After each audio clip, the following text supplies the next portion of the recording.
G'day, this is Captainoob, and this is a Bullpup sniper rifle, a pretty generic name for what is obviously a Walther WA2000. The Walther WA2000 is a German-made rifle produced by Walther, would you believe, and it's a Bullpup semi-automatic sniper rifle. This one is chambered in 300 Magnum. This does require the munitions mod to run. Make sure if you do have the munitions mod that it's up to the latest version of munitions, because if you don't, then, well, you're in for some crashing problems now, and that's not fun. The WA2000 was originally designed in the 1970s, and from 1978 onward to another 10 years, this thing was in production. And despite those long 10 years of it in production, only about 176 of these rifles were ever made, which leads me to believe this is probably just some gunrunner's arsenal recreation, because normally these things don't have iron sights on them, so they've just sort of made that up as they went along, because, you know, whenever you see a photo of this thing, it's got a big old scope on it, and this looks kind of odd with these iron sights. So there's sort of a carry handle set up here, so yeah, it's making me uncomfortable actually. Due to this rifle's exceedingly rare stature, you'd be looking at paying up to 80 grand for this thing, at least the second generation, for a genuine WA2000 produced by Walther.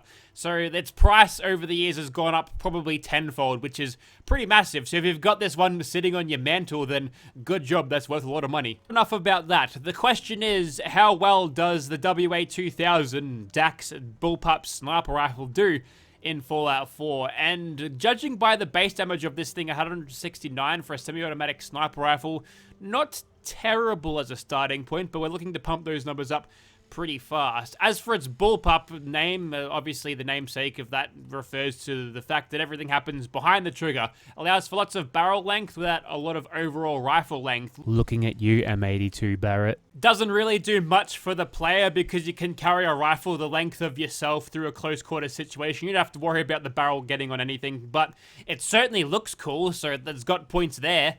Battlefield used to give you a hipfire bonus for bullpups, but a reload penalty, and I don't really think that's going to matter that much if we're going off that logic, because generally in video games, hipfire sniper rifles are terrible because, you know, you can't be using them in close quarters. That would be unbalanced. But I digress. Let's talk about this actual weapon and not other games. I'm not excited for Battlefield 6, and never mind. Anyway, so for the receivers, we scroll all the way down to the advanced receiver, getting ourselves a more respectable 295 damage, which isn't too bad, but you'll notice the range on this thing is not that high. If we want this thing to be an actual sniper rifle, then we're going to boost that range up. Let's talk about barrels. Firstly, you've got the standard barrels, both in long and short. They don't really do anything for you performance-wise, although the longer barrel does increase your range by a fair amount. You've got the light barrels, which will improve your hip-fire accuracy. You've also got the heavy barrels here, which will increase your recoil control.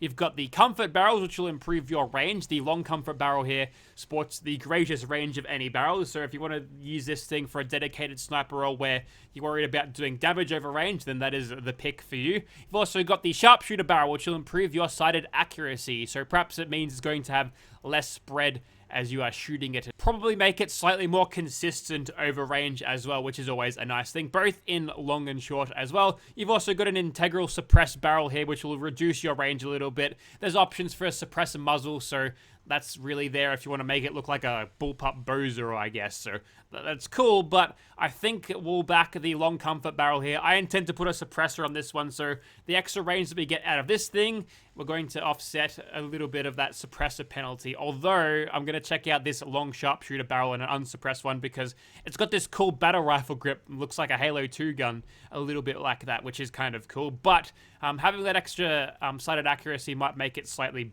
better. At least more consistent, I'm hoping, but we'll back this one. Next, we have the stocks, and the interesting ones of this pack are the Gunslinger stock, which will have a bunch of loose bullets on the side there. That'll increase your reload speed, so helpful for sustained DPS. You've also got the standard vanilla game approach of a recoil compensating stock for recoil control. Melds well with the heavy barrel if you want to attach that thing on at the same time. Also a cool spring there. It's cool for absorbing that recoil, I suppose. You've also got a marksman stock. This one's just going to make your scope steadier when you aim down sights. Very useful for a long-range sniper role. So let's go for a recoil compensating stock on this thing. We're going to make this thing sort of a mid-range weapon, because the suppressor's going to cut down on our longer range efforts by a little bit, so we may as well reduce the recoil so we can make more rapid follow-up shots. And now we've got magazines. You can have a standard, quick eject, medium, large, or quick eject variants of those. This large one, I believe, will give you a capacity of 15, which is not terrible for a semi-automatic sniper rifle, so we'll choose that one. Now we'll go over to the sights, and there's those horrid iron sights again. There's also glowing versions of that. Dot sights, holographics, you've already seen these before in other different DAC mods. We're pushing L85 territory with that reflex sight, which is not a German rifle, so yeah, that's kind of interesting. We've also got a laser sight as well. If you don't feel like aiming with this weapon at all, you just point with a dot in the middle of the screen. Combat scopes, medium scopes, long scopes, recon, thermal, you name it, it's there. We'll go for a medium scope on this thing because, well, I think it looks right. And it'll solidify that medium range roll that I've got thought out for this thing. Stop! Muzzle time. Firstly, we've got the flash hider. Will reduce your flash, increase your range, and increase your AP costs. Not that valuable. We've also got a compensator, a muzzle brake for recoil control. Costs of range again. We've also got the suppressor here, which I'm going to put on. We'll increase our DPS to almost 1,000, which is pretty good. Our damage goes up to 369. And the range stat we get out of this thing is exactly the same as a sharpshooter unsuppressed barrel. So, yep, the plan is working pretty good thus far. We've also got a legendary effect provided by legendary modification. Skip over that thing. And you can throw a bipod on. You can have it removed, folded, better hipfire accuracy, and the unfolded, better accuracy and stability while aiming, but at the cost of a little bit of weight. Not that much, though. According to this, it's going to reduce the accuracy stat. What do I believe? The flavor text or the weapon card?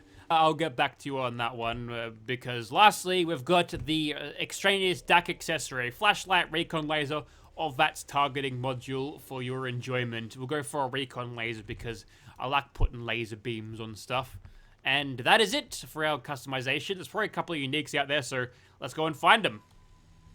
The Bullpup sniper rifle is injected onto the leveled list. You'll find it on Gunners, Brotherhood of Steel, Legendaries, and Vendors after level 40. Level 40, it's a pretty endgame-ish level, mid to end game, so ooh, that's cheap too. Okay, these things must be produced in the thousands because 283 caps for that. That's pretty good. Thanks. There's also a unique version of the Walther WA2000, Bullpup sniper rifle located within Nuka World. What you need to do is go to the Bradberton overpass, go up to the overpass, take the cable car across, and look out, there's a guy with a fat man here. I mean, he's got the nuke launcher in him. He himself is not overweight, but once you get into the boss room, you'll find a gunner commander in the boss trunk. You'll find Contract Killer, does extra damage towards humans. Very, very useful from what I'm about to do with it. So, yeah, that's cool. Nice little unique with a cool paint job. Very nice. Okay, it's finally time to start shooting stuff. Here is our Bullpup sniper rifle in first person. Is that a crow?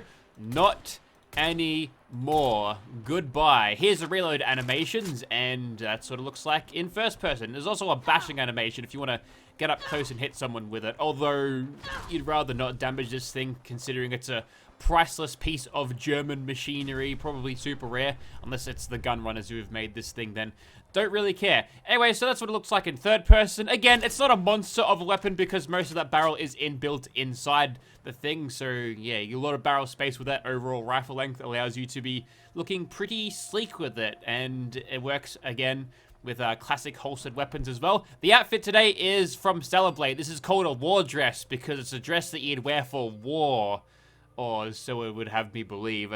I'm pretty sure that's what it says on the box. So that's cool. That's a port from Vitor. Very, very nice. This is the second one that I've made. This one is made for more close ranges using a lesser scope that is see-through scope. But if I aim at the top of that water tower there in the middle of the crosshairs, you'll notice that the crosshair is a little bit lower than what it is when I'm not aiming down sights. So I think that's actually a little bit more misaligned. It's off to the left a little bit as well. So a little bit of polish needs to be done to fix that, but I'm sure we'll be fine. We'll be able to aim with the little checkbox that it gives us when we get the pacifier prompt, I suppose, so we can work around that one. But if you don't have that perk, then you're screwed. Without a suppressor, this thing doesn't have as much presence. It looks a little bit more like a Halo battle rifle with this particular muzzle that I've got onto it as well with the scope. That's the sort of thing I was going for. It's not burst fire though, just still semi-auto like the other ones. And it sounds pretty cool, which is nice. And lastly, we've got Contract Killer in all black. Very, very nice looking rifle. I quite like it. And with the Assassin's Legendary effect, particularly good choice for a assault on the immersive Gunner's Plaza. So I suppose we'll begin. I think instead of going straight into VAFs, let's just free aim snipe for a little bit just to see what kind of damage we can pull out of this thing before we get any gigantic amounts of assistance from VATS criticals and sneak criticals and the like, which so far so good. We're hitting for okay numbers. For a semi-automatic sniper rifle, the DPS I think is kind of good right now. And if they get a little bit closer, looks like we're able to get that all-important one-shot kill, which is great. So this thing's definitely got a sweet spot here, especially with an extra 50% damage, thanks to the Assassin's Legendary effect at medium range. If you go longer than that, it starts to drop off, which is funny because the Winchester round that it fires is meant to be a little bit better, more consistent. It's a bigger cartridge. I think it's got a heavier powder load behind it compared to like a 308. So it'd be cool if that was reflected, just that little bit of extra range about it. But we've got a suppressor on this thing, so I guess we're limiting that to an extent. But even from back here, looks like we're getting criticals. Not exactly a one-shot kill. But as you can tell from before, we were shooting them at a sort of a medium range. We're doing pretty darn well. If I go back over to something without the legendary effect, Assassins, the damage is quite different when we scale it back down a little bit. So I think it's the legendary effect carrying us, because by the time you add all those multipliers, and an extra 50% is huge. But if I'm not sneak critting them, we've got to find a target we can actually shoot at consistently here. The tracking sensors, though, they're putting in the work, so that's helpful. We know exactly where that gunner chick is from now on. We'll be able to track her down later. Without any sneak criticals, this thing, it falls right off a cliff. Now, thankfully, we do have it semi-auto nature to keep the DPS rolling, but it does feel like this thing, oh, it's gutless when you're not sneak and critting with it, which I think maybe is by design. But yeah, the balance on this thing feels okay if you are sneaking. It does feel like it is powerful, but if you're not, well, yeah. Fallout 4 NPCs are gonna bullet sponge it up, so they love this weapon. They're just walking around, copping all these bullets in the face. I do think that the 15-round magazines are quite generous, though. I do quite like that. And, oh, we're back into caution. But not now. Wow, you just threw a Molotov in the back of your own ally's head. Fascinating. Didn't do any damage to her, though, so I don't know, maybe she's just fireproof. Not bulletproof, though, thankfully. God. Okay, time to lock in. This magazine's gonna hit, damn it. There we go. Hipfire on this thing, despite my incredible accuracy. Very, very good indeed. And you are a person with a RPG, so have this. Not bad. Getting those headshots in VATS seems to be a pretty good thing. You go for a critical there. Not too bad either. We are utilizing the pacify prompt to aim here because the scope ain't doing anything for me.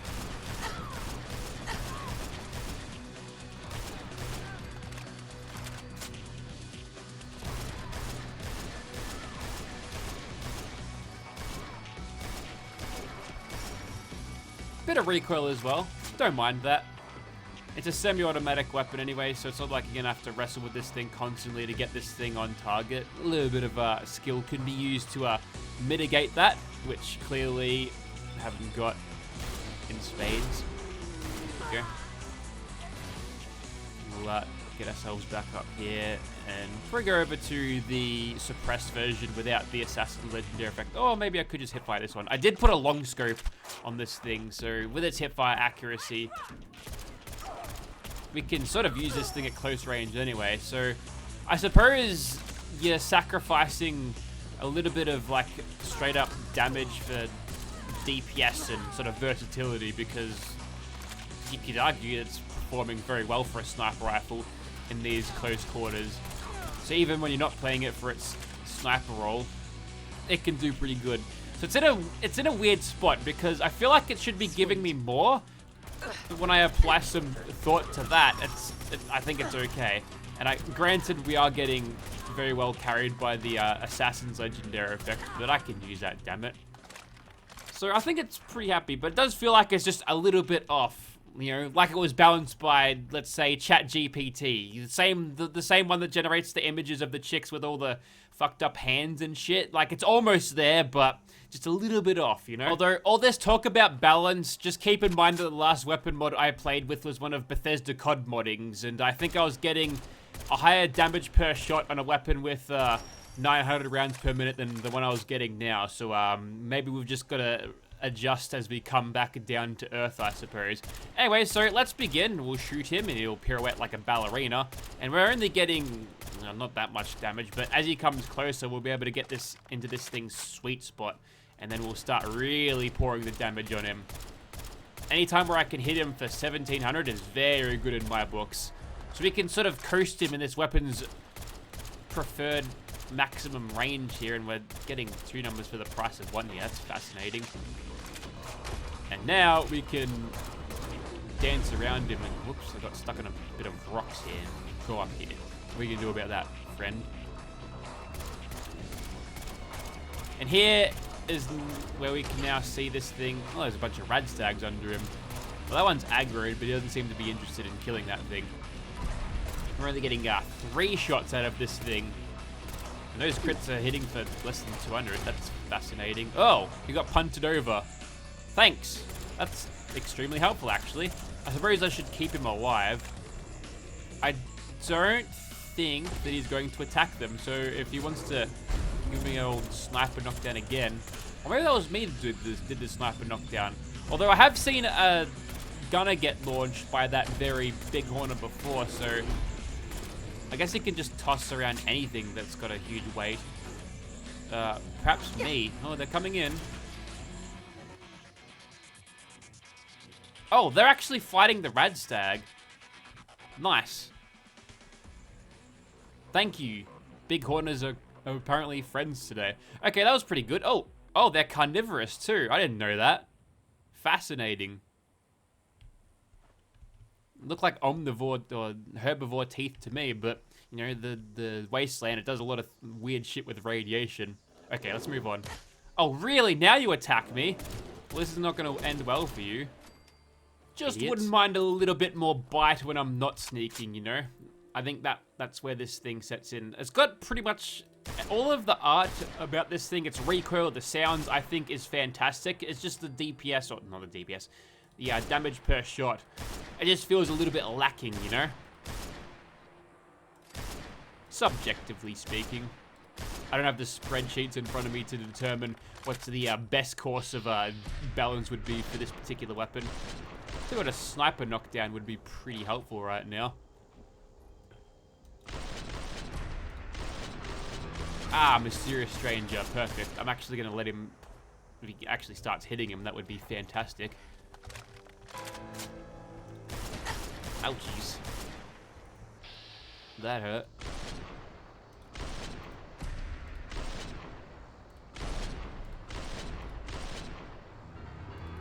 I gotta say that the sound in this thing in slow motion is pretty good as well.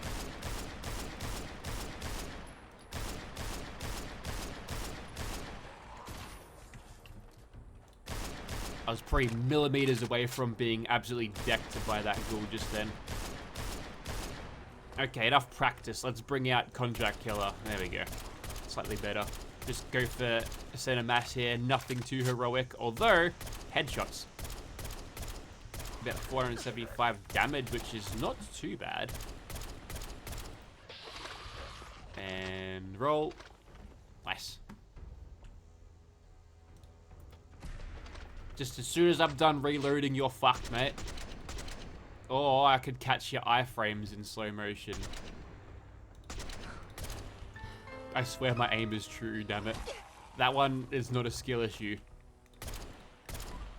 A most handy appearance from our mysterious friend. Come on, sit down. On the ground. No, we'll just switch weapons. Come on. Back away. Okay. We did all the dodging there. All of those perfect dodges. I should have full burst energy by now. I've got no like Stellar Blade Blood Edge to use, but it's there.